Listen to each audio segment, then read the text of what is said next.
Hello, my name is Evan George, and today I'll be talking about the SB portion of the EnMed interview. So to kind of recap where we are right now, we had anatomy in the fall along with Form 1, which is basics of histology. Then we had Form 2, which is biochemistry. Then we broke out for winter break, and we came back, and we started our blocks, which are focused on a single topic. So we had neuroscience for a couple weeks, and then intro to disease right after, which is arguably the hardest block of your first year. So this is the basics of immunology. This is about funguses, viruses, and bacteria that can infect you. Then after you finish intro to disease, you start cardiology. Then after a couple of weeks of cardiology, you do respiratory. After respiratory, you start your first break, and you've completed your first year of medical school. During this time, we had a pandemic, and EnMed transferring over to an online format was pretty smooth.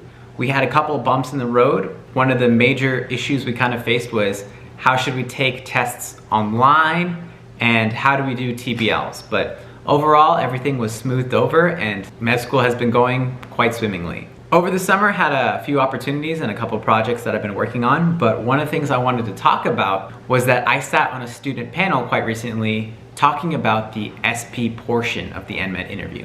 I remember when I was applying and going through this process, I wasn't 100% sure what an SP was or what it consisted of. Essentially, as I talked about briefly before, an SP is an actor. And when you come in for your interview, you will eventually find yourself sitting in front of a bunch of mock patient rooms. And in the room is the actor, and on the door to enter the room will be a mock scenario or an ethical dilemma.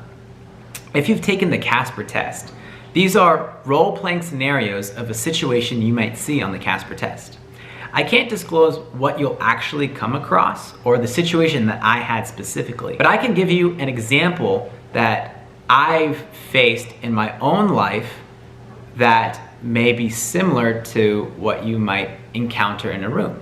So for an example, I was a residential advisor at the University of Texas at Dallas. So I had to deal with a lot of roommate conflict. So one common roommate disagreement was about temperature. So let's say you read the door sign and it's about a roommate conflict about temperature.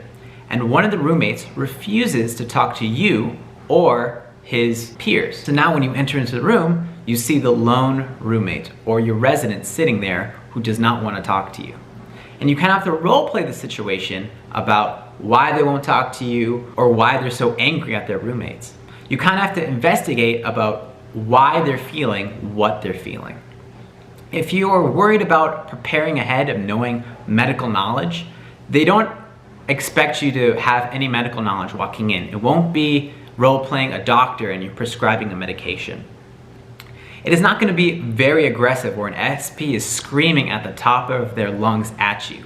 Here at Texas A&M, we understand that you're very tense about the situation and that you are under a lot of stress just by interviewing. However, the SP will try to push the limits and see how you react with a different flux of emotions.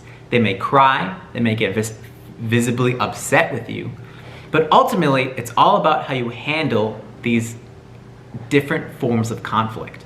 And you really need that as a physician when you begin to practice. But really, I thought this was the most fun part of the interview. I had a great time. And I'm sure when you eventually receive the EnMed interview that you'll be excited for this part as well, like I was. But if you have any questions, feel free to comment or to reach out to me. I'm happy to answer for you and to help you in any way that I can. But until then, play safe, work hard, and don't let anyone sneeze on you and wear a mask. So I'll see you around, and thank you for watching.